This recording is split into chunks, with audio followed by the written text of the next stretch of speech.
Hello and welcome to episode 280 of the 77 Club. Harry, start with the socials. Well, just go to Jack. It's the Wall 77 Club on Facebook, Twitter, Instagram. There's a TikTok account that we've used about twice, and various other social media outlets, I think. Could be wrong. Don't know. Don't use social media myself. Harry's in charge of that. But it's quite ironic, really, that the man in charge of our internet communications uses AOL broadband from the late 90s. Let's hope that his dial-up kicks in anytime now. Hello to Dan Bayliss. Hello.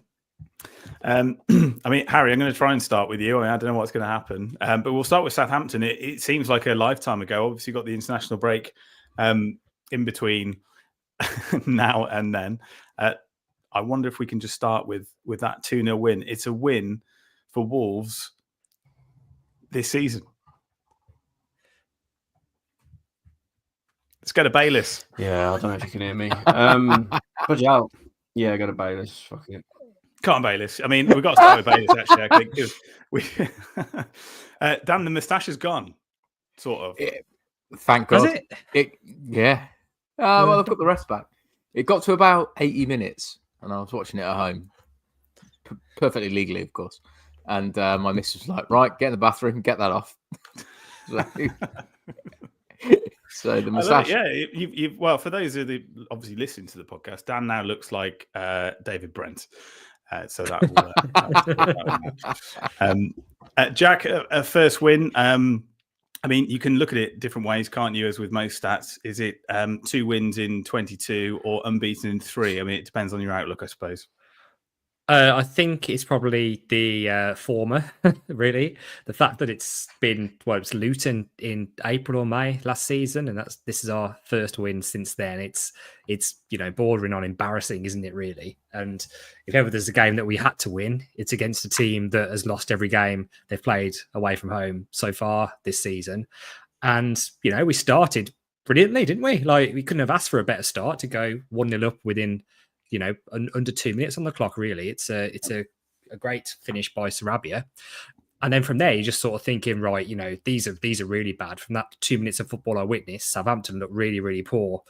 We can kick on from here, and we can really put the game to bed quite quickly. And it didn't really happen, did it? Southampton came and did the thing that we've seen them do quite a lot against other teams, and that's have a lot of possession, not a lot of end product. To be honest, I think they dominated possession in spells, but I don't think they actually had a proper shot on target if you take away the goal that was eventually disallowed for VAR. So it was, anything but a walk in the park, really. And I know Southampton fans were fuming about the 2 VAR calls that we'll probably talk about. But, you can't expect to go and get something away from home in the Premier League if you don't actually have a shot on target. So it's more on them than that, more them than us. But, overall, we had to win. I think Gary O'Neill's job was on the line, really. And I think anything other than a win, everyone would have been calling for his head. I mean, people still are now, aren't they, to be honest? So that just kept him in the job for a few more weeks, really. But, overall, far from convincing, because up until when Cunha put in that wonder strike, Southampton had a lot of the ball, and we were looking a bit wary, really, but got the job done in the end. And hopefully we can kick on now, but I'm not convinced that we will, really. Dan, we've spoken a lot about VAR over the years, obviously, and how it's sort of done us over. I think you've got to say we're probably lucky on this occasion. What did you think of Southampton's disallowed first goal? Yeah, I'd have been livid if it was against us, so can't really say much more than that, but we probably deserve one. No, yeah, why not? I think you're right. We definitely plenty of times, isn't there? When I think, go on. We've sort of people have looked at the performance of it, but we created a really good first goal, and Southampton had a lot of possession, as Jack said, and that's how the game went. But then Cunha scores a proper steam rat. So at the end of the day, I think we've convincingly beaten a team that wanted to have the ball and we let them have it. And we probably did Southampton what a lot of Premier League teams have done to Wolves over the past 3 or 4 years. So I think it was an all right performance. I'm not going to knock it. Harry, what did you think of Southampton's performance? I mean, the one thing that stuck out with me is that they didn't change their style of play or their approach, having gone a goal down and 2 goals down. And you just think, actually, everything that's been said about Russell Martin this season about being stubborn, and obviously we can sort of relate to that a little bit with Gary O'Neill's stubbornness as well, is that you just think, actually, if you can't find a different way, you're going to get relegated. Yeah, it was. I think they didn't have. I know they scored and it got ruled out, but they didn't have a shot on target, did they? It was attractive to watch, but it's just ineffective. And I'll steal a phrase from Bayliss: "It's all fart, no poo." They just don't. They can't put the ball in the net no matter what they do. And like you say, he's stubborn.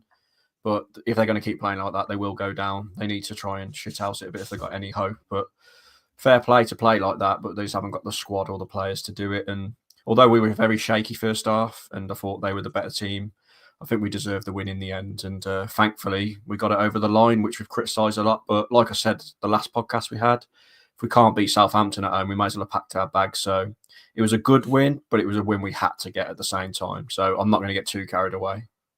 Dan, Jack, do you agree with Deborah saying that it's just papering over the cracks? Obviously, that's been the theme of probably the podcast all season, really, in terms of Gary O'Neill. Is it papering over cracks, or is it potential catalyst for improvement and a bit of positivity in the squad?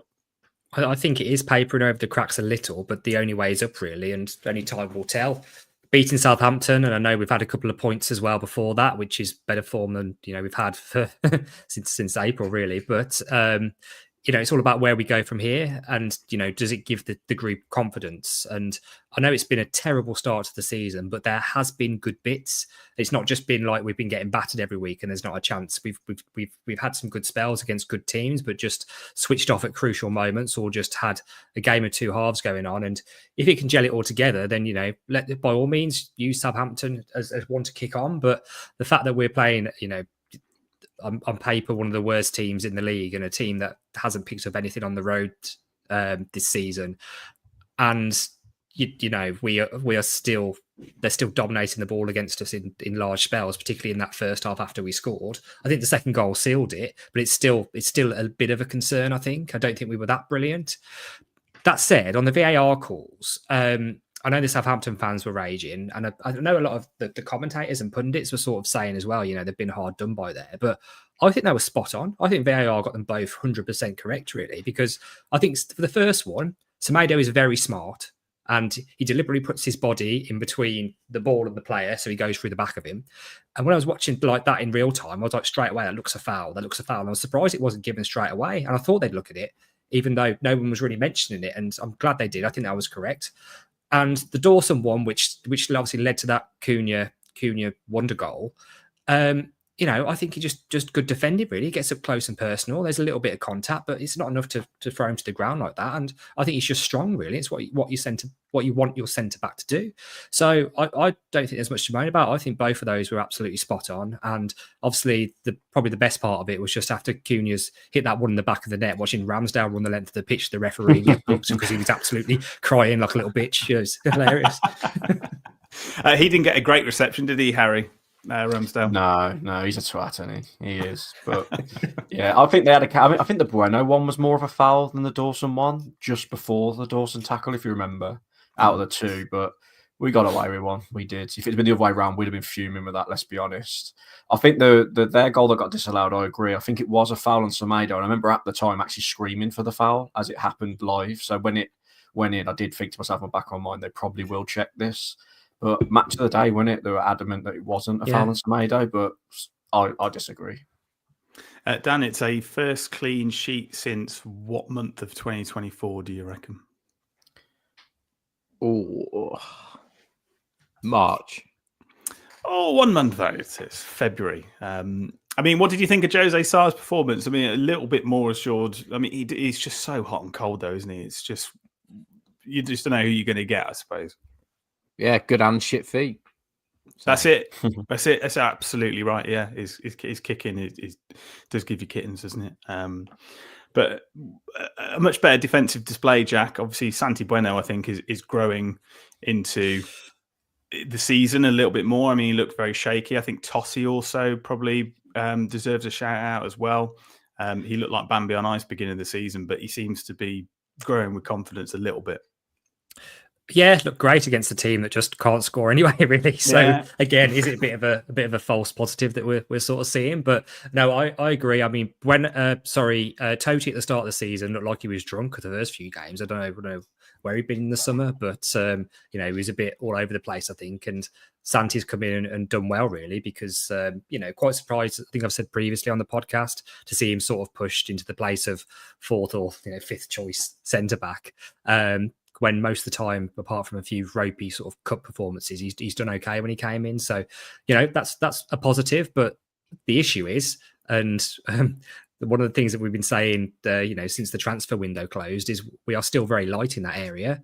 And there's rumours going around now that Santi Bueno is a doubt for Saturday. So then suddenly, if we got just Dawson and Totti Gomez to play, hopefully another back 3/5, because we've looked a bit better since we've switched to that formation. But I know we were lucky with the likes of Mascara's injury, but you can't go selling players like Hillman and just thinking, we'll stick with what we got and it'll be okay. And that's another thing which could hurt us. So I don't know really. It's going to be a big loss if we are without Bueno, but it's our own fault again because we haven't replaced well enough. Not that West Ham are pulling up any trees at the moment. I mean, I don't know how long Lopetegui's got left. Obviously spent the money. Harry, Chris makes a good point. 5 points from 9 is okay, but how many wins would it take for everyone to get back on side with Gary O'Neill? I know the comments section is very much against Gary O'Neill being in the dugout. What are your thoughts? Has it shifted the needle for you? No, not at all. I still think I do think it papers over the cracks, and we'll see against Fulham if it has in the next few games, really. But I think he should have gone after Brentford. I stick by it. And it, like I say, first half against Southampton there was concerning moments. I mean, if that goal counts and it's 1-1, it's a totally different game. The Palace game was a bit worrying too. So there's going to be a big few games coming up for him, and I do fear that we've made the wrong decision keeping him. But I hope I'm wrong. I really hope I'm wrong. And I hope Cunha stays on form because, like I said the other week, without him, we'll be in trouble. And we're a bit light at the back, but I do know that we're going to get onto the centre-back thing, aren't we? And NF2204 says a new manager will have all the same problems as O'Neill. The players aren't good enough. Do you agree with that, Dan? I mean, I think survival realistically hinges on Cunha staying fit for the season. He's been phenomenal for most of this calendar year and the back end of last year as well. Yeah, I don't think it's all Cunha, and Cunha isn't going to be the salvation that keeps us up or gets us to another level. I think the manager's got to look at his team and come up with a winning way of doing things. Back to what Harry said, I think he's probably got to be somewhere between 15 and 20 points by New Year's Day. If we aren't there, we're in seriously, seriously bad shape. We've got a run of fixtures now where we've got to pick up points. And we know we're light at the back, but they had the whole summer to pick up players and we didn't buy a single defender. So on their head be it. Let's move on to Fulham away. Jack, I mean, the one player that's sort of making all the headlines for Fulham at the moment, especially in the run-up to this game, is Raul Jimenez. Obviously, we thought he was finished. No, he's Mexican. But he's really, really doing great stuff, it seems, at Craven Cottage, and it just sort of breaks your heart a little bit, doesn't it? I mean, the one probably silver lining is that Adama Traore is only sort of playing a couple of minutes here and there, so he won't be terrorising 8-0 anytime soon, we hope. Oh yeah, until Saturday. Yeah. Like we'll be seeing the Jimenez and Traore partnership that we witnessed under the Nuno years, won't we? Just for a brief spell. To be honest, like it's nice to see Jimenez doing well. From a purely sort of sentimental point of view, because we did think that he was finished, and it obviously took him a while to get back from that horrific injury that he had. I suppose. Yeah, it's nice to see, but I think his time at Wolves had run its course. But it's fair play for him for going there and scoring quite well so far this season. Difficult game, innit? Had a good start really, and if on paper, if you look at this run of fixtures coming up until Christmas, so we've got Fulham, Bournemouth, Everton, West Ham, Ipswich, and then Leicester before Christmas Day. And at the start of the season, you'd be looking at those straight away, and you still are thinking like, these are the ones we've got to take a load of points. But these next two are tricky. Like Fulham away and Bournemouth, I think is difficult because they're teams that have started brightly this season, and you've seen them do well against some really good teams. So this is a really difficult game away at Fulham with the way everything's been shaping up, and it's going to be one that, to be honest, I think I'll be surprised if we end up getting anything from. If you're going purely off the form book, you can't look away from the fact that they're sitting in about 6th place and we're in the relegation zone. So I think I don't want to sound like we did like leading up to the games at the start of November and just say, right, we got to, that's where our season starts. But I think the fixtures afterwards, particularly the ones in December before Christmas, on paper and looking at the table, are a bit easier. But we've got to kick on now. It doesn't matter who we're playing. We've got to start picking up points like we have done in our previous campaigns. No matter who we're playing, we've got to go into every game thinking we can get something and play our game and look to go there and win, because wins is what gets you out of this position. And that's the only thing that is going to be able to get Gary O'Neill to get the fans back on side, to be honest. It's going away and putting in big performances, particularly away from home under difficult circumstances. Can I see it happening? Probably not, to be honest, if I'm being brutally honest, but stranger things have happened. Harry, there's going to be 2 former Gunners in there that will probably be terrorising us. The one is Iwobi, usually always scores against us from memory. The other one is Smith Rowe, who's made a great move, I think, across London, getting lots of game time, pulling the strings in midfield. They just seem to have a very, very well-balanced team at the moment, and that's the key, isn't it? Yeah, Smith Rowe's brilliant, and he's done so well this season, and like you say, he'd be one to look out for. Just back on Raul and Adama, you said Adama's having like bit parts, but the last 4 or 5 games he started every one, I think, in the Premier League, so he's really got himself into that starting 11. And Raul, because as you say, when they first went, they weren't really starters, but they are in top form, and I think we're playing them at a bit of the wrong time in terms of them two, because I think one of them are going to do something. You just know it's going to happen. And it's a shame that they're doing so well, because it makes you wish they were back with us, doesn't it, when you watch the highlights, particularly against Man City. I know they lost against Man City away, but Adama, he could have had a hat-trick. Classic Adama, really, getting through one-on-one, missing. Raul, a great assist on that day. He didn't score, but he got a great assist for the back heel. But he scored some great goals this season. And it's going to be tough, like Jack said. They've started so well. They're good to watch. They're flying. And we're going to have to play well. They're going to have an off day. And hopefully we can try and shit out some kind of result, but it'd be really hard. It's difficult, isn't it? I mean, hindsight is always 20/20, and you do look at some transfers over the years and you go, I don't really know if that makes sense. I mean, only getting 5 million quid or whatever it was for Raul. I mean, imagine him and Cunha up front now. I mean, I think, was it Cunha's on 5 goals, Raul's on 4, pretty much the same amount of shots, conversion, and all that sort of thing. He was poor, wasn't it? He was poor, yeah, of course he was. Towards the end of us, but we didn't bring anyone else in. That was the travesty, really. Well, Kalajic we did, and apparently he's on his way back, isn't he? Have you seen that report recently? He's a few weeks away from training, Kalajic, yeah. He's O'Neill said he'd be back training in 2 weeks, back to full training, which is... There is rain forecast though, Harry. That's one hell of a recovery though, but there's another option up front. Can he play centre-back? He's taller. Yeah, get him at the back when he's hot.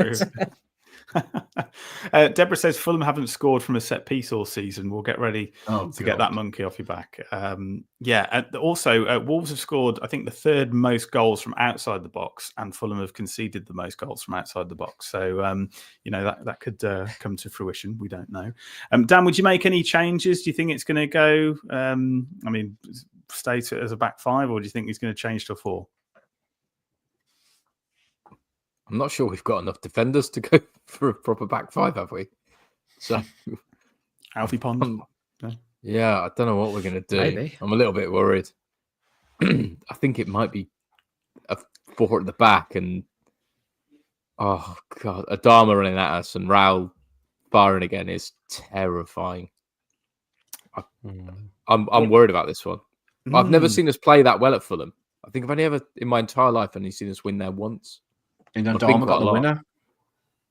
Do you remember we hit him in lockdown 1-0 and Adama got the winner like last minute? That's the only one I can remember. Jack, any changes? Do you think with Nori playing left back, or do you think he's going to really shake it up and you're going to see Doc there trying to shore things up a bit? What's going to happen? I'm not really sure, but we're not really sure what we do. If we work on the basis that Bueno's definitely not going to play, I suppose the options are what do we put Doherty in maybe as a centre back potentially, or we go to a back four? And to be honest, I don't really know what he's going to do. I worry us going away to Fulham with a back four. To be brutally honest, I think I'd prefer the option of having to shoo a player in to come and play centre back. What's Connor Cody doing? He'd be all right. Yeah, I think you're right. I think it'll either be Doherty right centre back instead of Santi, or he'll put Lamina there. I think he'll keep the same shape, possibly. And he might, I can't see him starting Alfie Pond. Lamina has dropped back in, hasn't he, this season, and done that even just for the last 10 minutes. And then he'll start that's Andre. a possibility. He'll start Andre instead of Lamina, probably, or Tommy Doyle, one of the two. Apart from that, probably the same. Apart from that one change, I think maybe Sarabia. Because Sarabia, I know he scored, but I think he took a knock as well, didn't he? So that's come why off at half time, yeah. So Bellegarde did well when he come on. We've got to mention that. I thought he did well.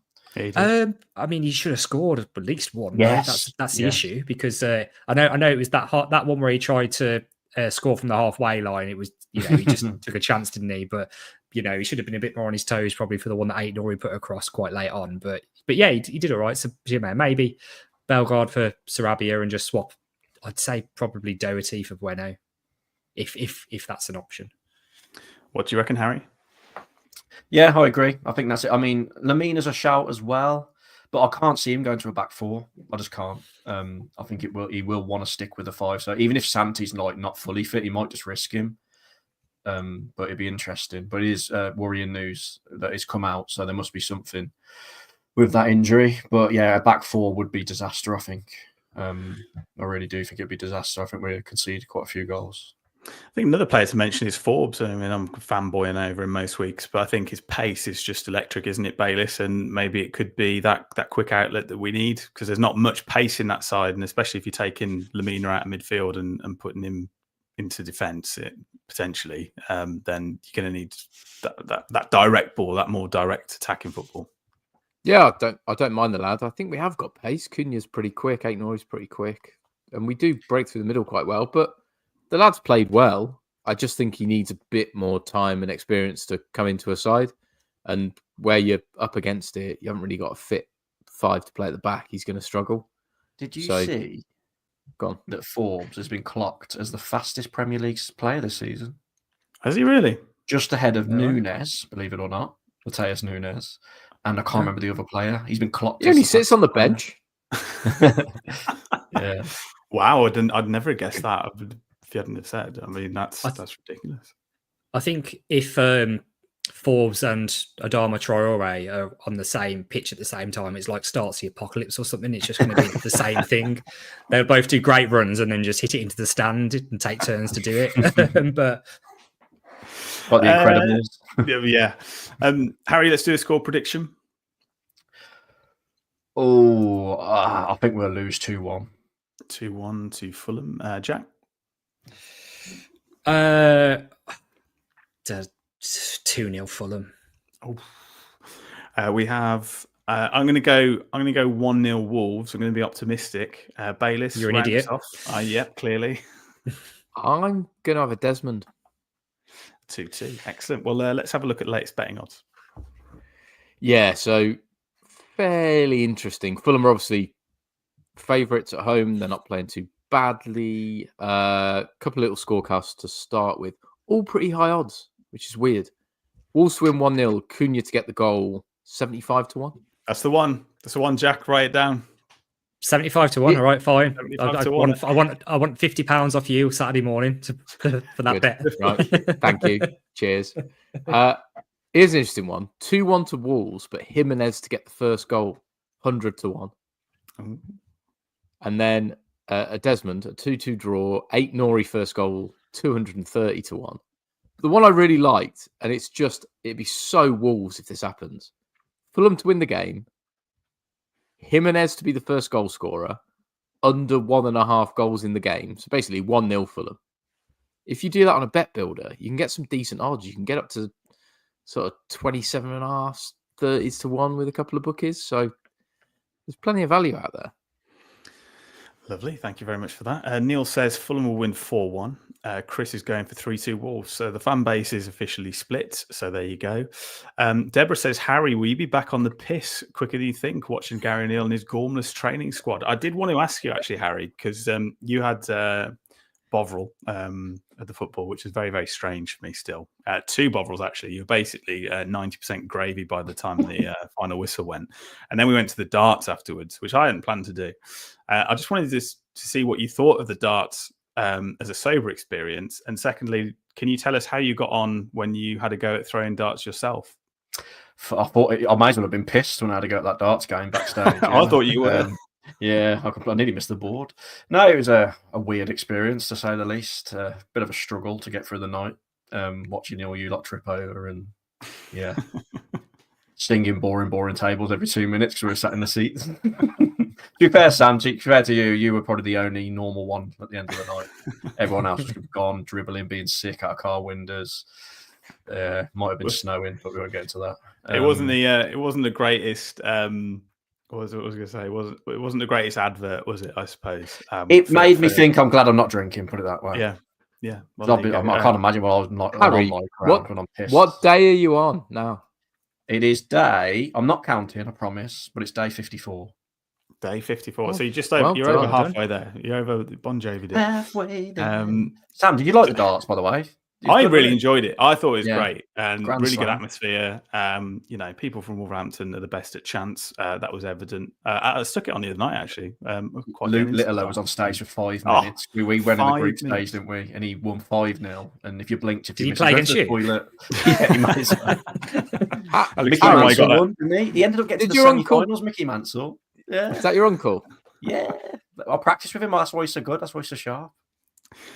Speaking about clueless sportsmen, Fabio Silva got a call-up, Jack, for Portugal. You thought it was a joke to begin with. I thought it was a joke text or joke message when I got it. Yeah, I'm just surprised at that. I haven't really heard much about what he's done this season. I know he's back out on loan somewhere, so he must be doing okay. But I thought he was miles away from the senior Portugal squad. I'm guessing they must be short up front or something. Especially being called up sort of. It's kind of like midway through the international break as well, wasn't it? Not quite before. So, yeah, I don't know. I've not been following him really. I think his days at the Wolves are done. And when you go to Scotland and don't pull up any trees, really, I think the writing's on the wall for your Premier League career. But you know what happened? Same thing. He'll be playing for Fulham next season and scoring 28 or something. Yeah, so he is playing for Las Palmas in La Liga. He has 3 goals in 9 appearances for them. So, I mean, it's not really prolific, is it? But no. I suppose, like you say, if they're a bit short up top, then that may well be a reason for it. I mean, Harry, is it good news for Wolves to make the most of a Portugal call-up and trying to offload him in the summer? Yeah, maybe offload him, but I'm bored of the Fabio Silva, hoping he gets good narrative now. Just get rid of him. I'm bored of him coming back in, letting us down, and then going out on loan, doing half decent. I mean, Dan, it's a pretty positive thing for Wolves, isn't it? I mean, we weren't really expecting anything from him. Tried to shift him in the summer, no takers, and then all of a sudden, you got essentially a Portugal international. Chris says he got a call up after they qualified. Lots of senior players dropped out, so that'd be why he did it. There we go. Makes sense. I don't know why else it would be. John Percy Bayliss has been in the Telegraph today saying that Wolves are going to target a centre-back in January, having shipped 27 goals this season. We've been telling the board that for about 5 or 6 years, I think. So do you think it will happen? Yeah, well, John Percy and his money. That's the most obvious fucking headline you could possibly write. Wolves need a centre-back. No shit, pal. Honestly, it staggers me. They wonder why print media is dying. He's reliable, to be fair, Percy. He's quite reliable.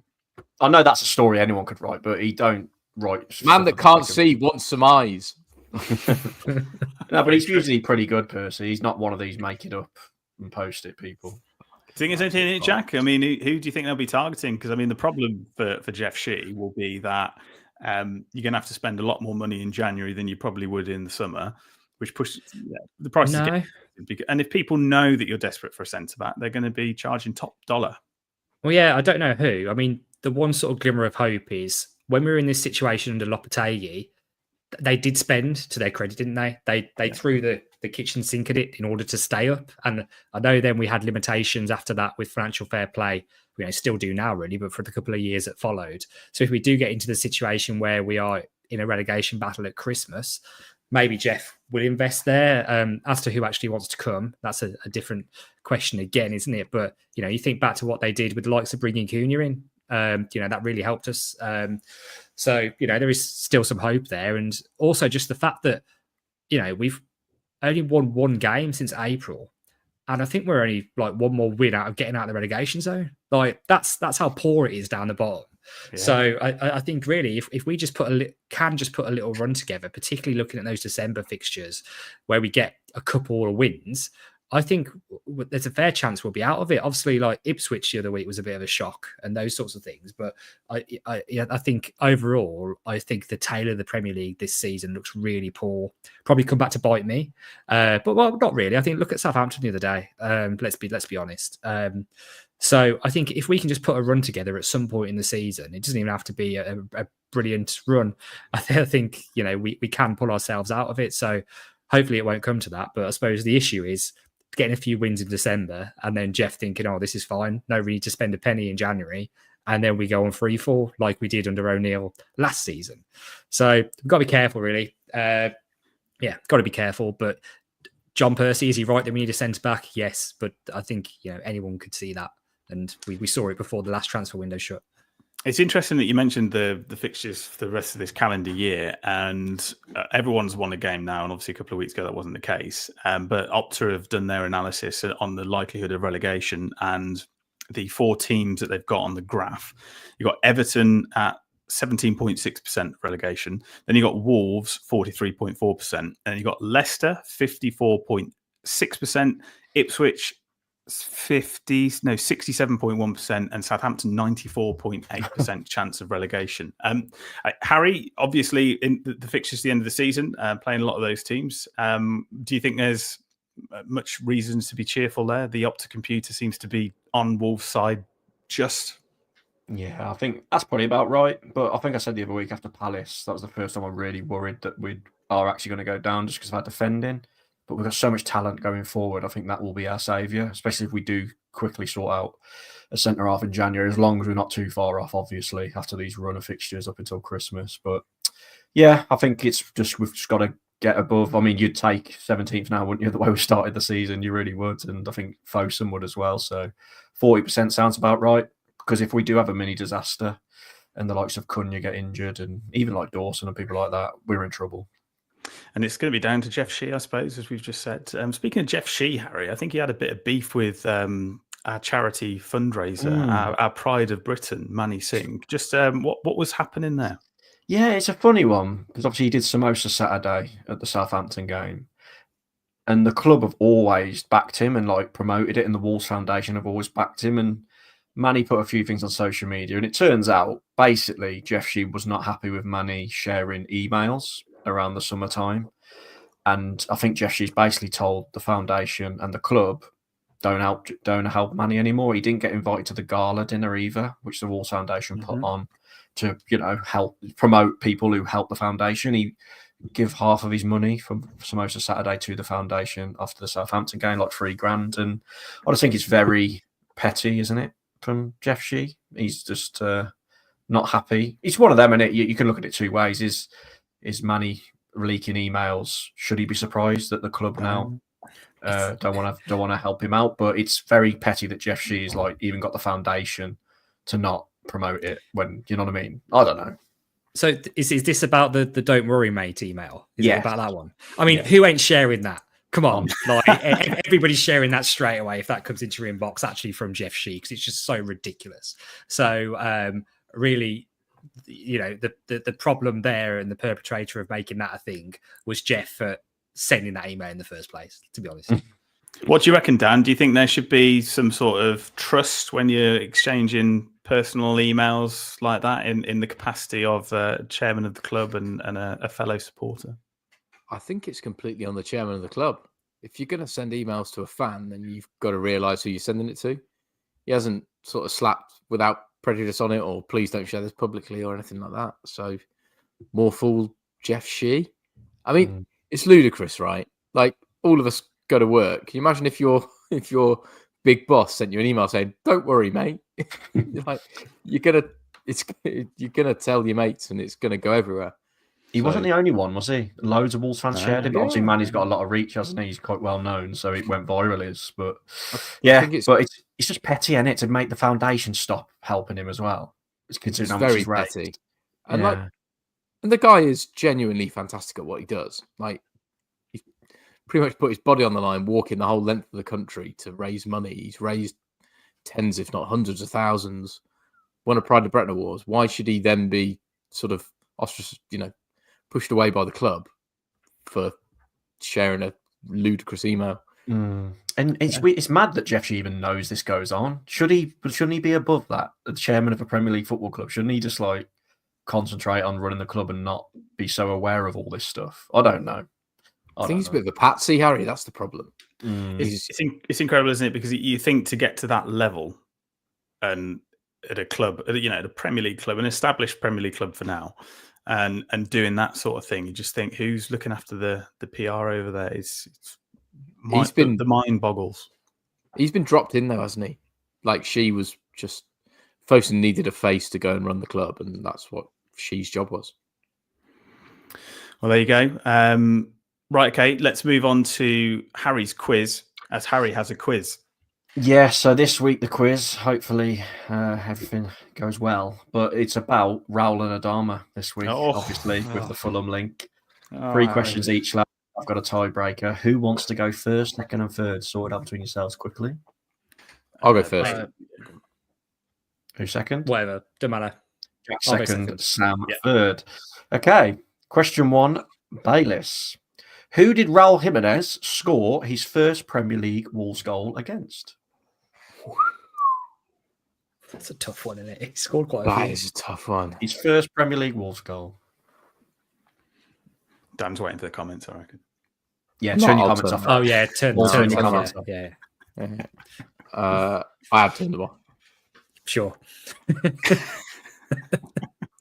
Everton.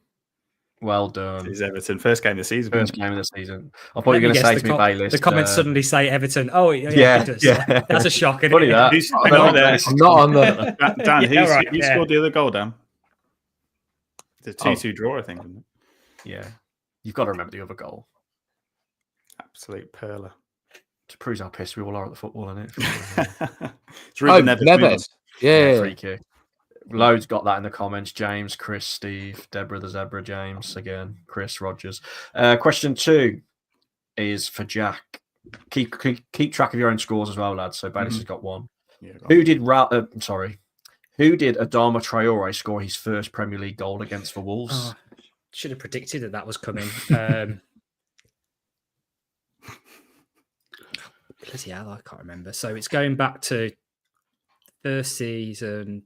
Oh, it's West Ham. West Ham. Yes, West Ham away. Remember that scene? Yeah. We were in the home end. Were you? Yeah.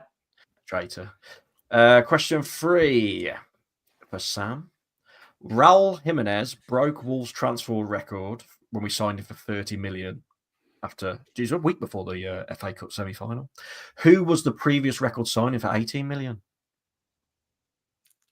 Adama Traore. Whee! I thought that'd catch you out then. Yes. Adama Traore was our record signing before Raul, believe it or not. So you've all got a point. It's going well so far, isn't it? Keeping this easy. 100%. Back round to the comment reader, Bayliss.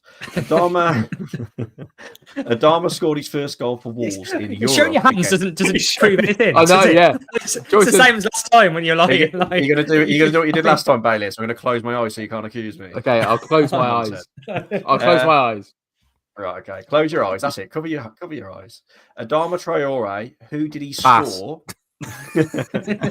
Who did he score his first European goal for Wolves against when we was in that Europa League that season? Who was his first goal against in the group stage? You got a 1 in 3 chance. Yeah, I know. Give him a clue there as well.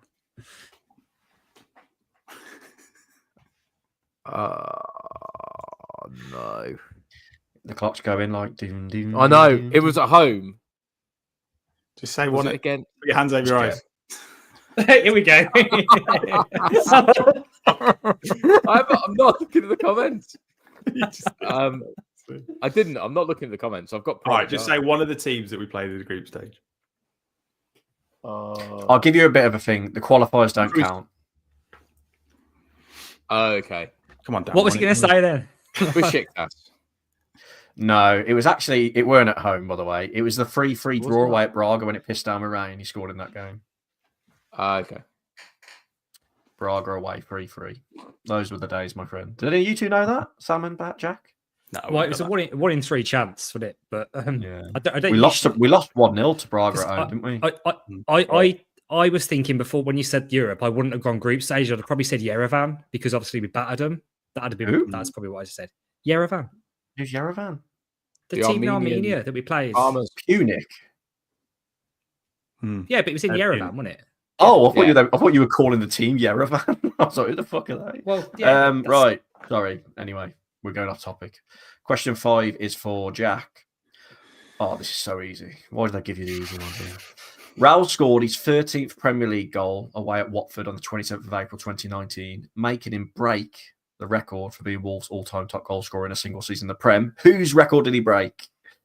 Stephen Fletcher's. Yes. Very good. So Jack takes the lead. Background of Sam. Adama Traore wears the number 11 shirt for Fulham. What number did he wear for Wolves? 37. Lovely. Right in there. No messing. Bayliss wouldn't have got that. I'm just calling it now. I wouldn't have got that. He might have done his hands on his realised. Yeah, he ain't covered his eyes no more. I should have read the comments. Back round to Bayliss. Who played more times for Wolves? Adama or Raul? Oh, what's Who made more Raul. appearances? Oh, no. It's Adama Good saying, Traore. really. He played 157 times. Raul played 135 times. I mean, there was a pretty Wow. big gap, wasn't there? Injury gap. Yeah, but Jack, who has played more times for Fulham out of Raul and Adama? I mean, that's got to be Jimenez, isn't it? Oh, it is. Well done. But it's at 35. Adama's got 28. Okay, That's close. Yeah. I don't know if you're keeping track of the scores. I think Jack's Oh, yeah, don't worry. I ain't got one wrong yet. So 3-2. Sam can pull it where level. Show off. Sam, Raul and Adama have both played in the La Liga. Raul for Atletico Madrid, Adama for Barcelona. Who made the most appearances in La Liga? Bloody hell, that was hard to say. Oh, it's got to be That's right. Jimenez. Has to be. It is Raul Jimenez. He made 21 appearances for Atletico Madrid. Adama in 2 spells made 12 for Barcelona. Oh, I forgot. So is that? Do we need the tiebreaker? Is it We Sam do. and Jack? Yeah, three- scoring? Sam and three- Jack, three. yeah. Okay, so I've put it in the private chat. Quickly type it both at the same time. All we'll right. press enter at the same time. Yeah. All right. I'll tell you what. Yeah. One of you close What? your eyes. One of you type it in. Raul has played, or just don't cheat, lads. And No, we'll just I'm both, making we'll this both so type hard. it in and press enter at the same time. It's easy. Yeah. Yeah. This is good quality podcast. to win the quiz. Sorry, I couldn't work out how to do this. It's been so long since we've had a tiebreaker. Close your eyes. Stand on one leg. Right, what you gotta do, lad? You gotta stand up, pull your pants down. It's like our initiation to the book. Raul has played 106 times for Mexico.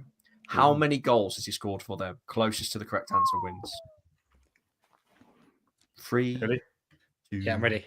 1. So what we got? Ooh. Wow. So this, I don't know how we're going to do this, lads. Oh, it's not. So like Sam says 4. 36. 34, innit? Jack says 32. The answer is 34. No way. So No, it's a no. draw, lads. I'm There sorry. you go. It's a draw. Excellent. Wow. That's, There we that's go. actually That's quite, impossible. the chances of that are really, That really is small. ridiculous. Wow. We It's need got to to Just be like a if you draw, drop your so I haven't trousers. got another tiebreaker lined up, so it's officially a draw, yeah. Wow, I can't believe you've actually chose Oh, that. that's funny. Right, excellent. Well, best of luck if you're heading to Craven Cottage. I know the 3 of us are, so I hope to see you there. Otherwise, we'll say goodbye to Quizmaster Harry Mansell, Yes, guten Tag, thank you. the cleanly shaven sort of David Brent and Dan Bayliss. Well, I won't see you for a few weeks because I'm off my Ollie Bobs. So Oh, wait, Wow, that's the, true. the listeners are all Yeah. crying at once. That's They're all it. good. Show me the lady boys. It's a goodbye from Jack. I don't know how we'll notice the difference with Dad not turning up for a while. Will we? It never happens. Bye, everybody. And it is a goodbye.